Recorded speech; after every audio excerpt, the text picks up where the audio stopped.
It's acres and move makers.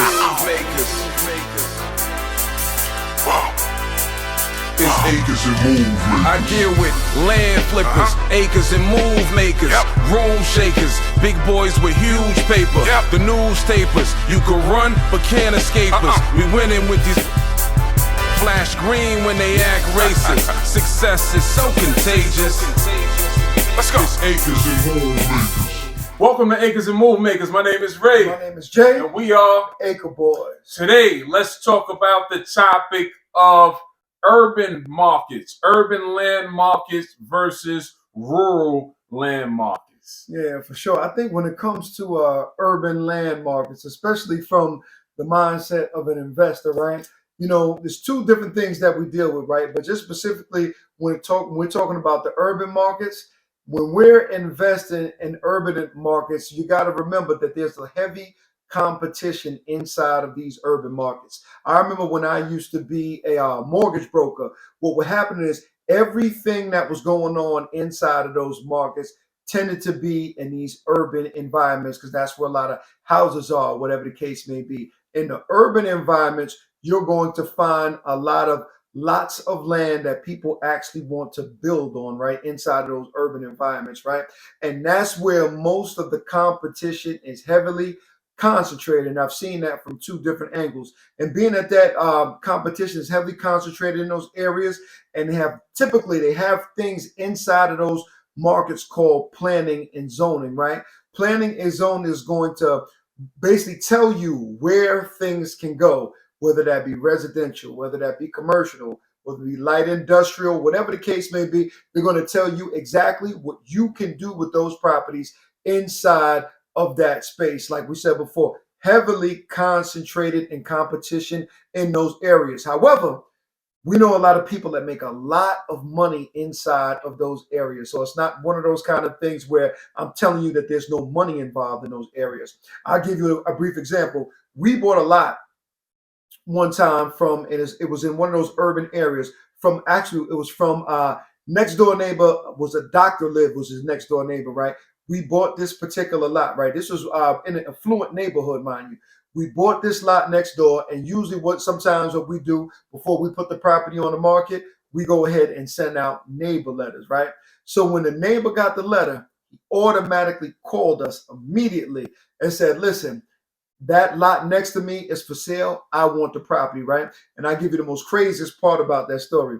He bought the lot because he didn't want anybody else putting a structure next to his property. So he bought the lot with intentions to do nothing, just to make sure that nobody else put a structure right next to his property. And that's what I think about as far as the urban communities. Like I said, heavily concentrated with competition, but if you can land something, it could be very profitable.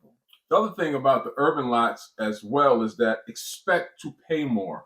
Expect to pay more for these lots because, as Jay said, it's competition. Mm-hmm. These is typically where you're going to find your city areas at. These are where you're going to find usually your big chain stores at. And it's going to be more expensive. The land value in these urban markets is just going to be more, especially if it's a more popular urban neighborhood, closer to any major attraction, major city. It's going to be very, very expensive. So as Jay stated, if you could play with the big boys in those markets, if your bank allows you to do so, you can hit some really home run good deals as far as making out financially. Now, as far as rural markets, right?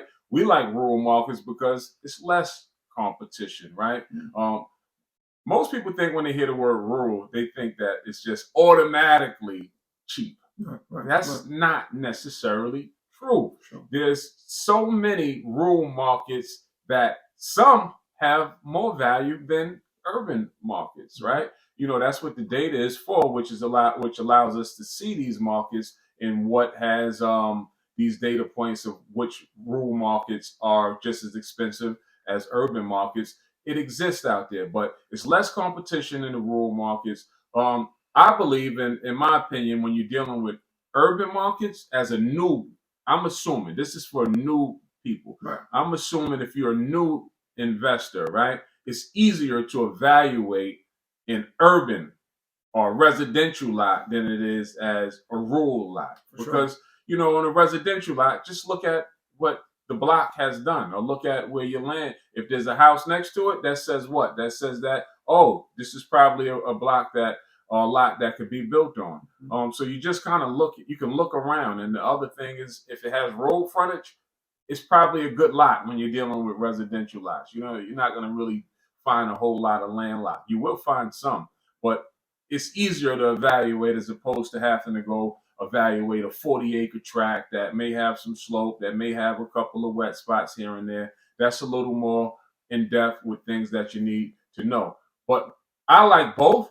From a financial standpoint, a deal is a deal, regardless of you getting it in an urban environment or if you're getting it in a rural environment. A deal is a deal. We're just laying out to you some of the pros and cons. If, in my opinion, in my experience, should I say, when we deal with rural markets, it's less competition. We can get it at lower denominations.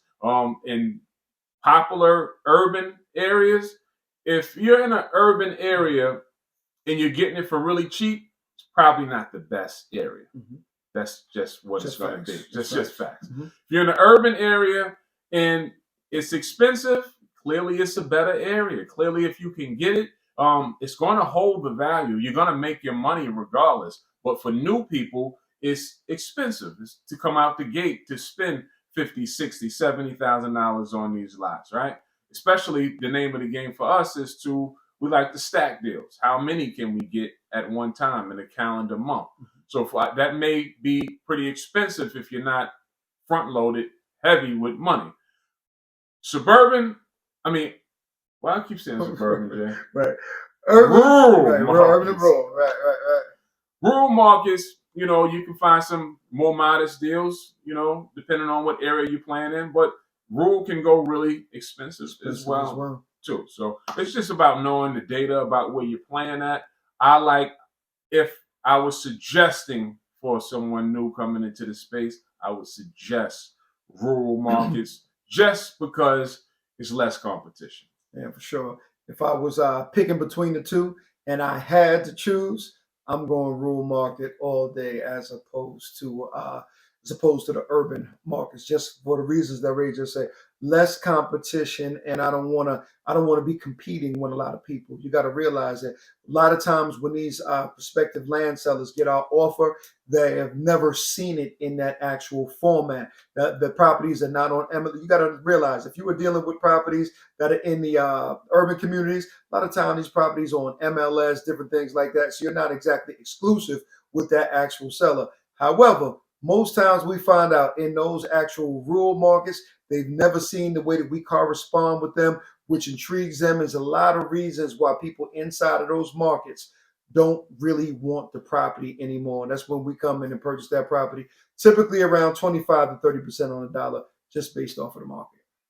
All right, so like, comment, subscribe, help us grow this channel if you find the content to be valuable. That's right. So till the next time, the motto, invest in dirt. Cleanest way, make money. Let's go, y'all.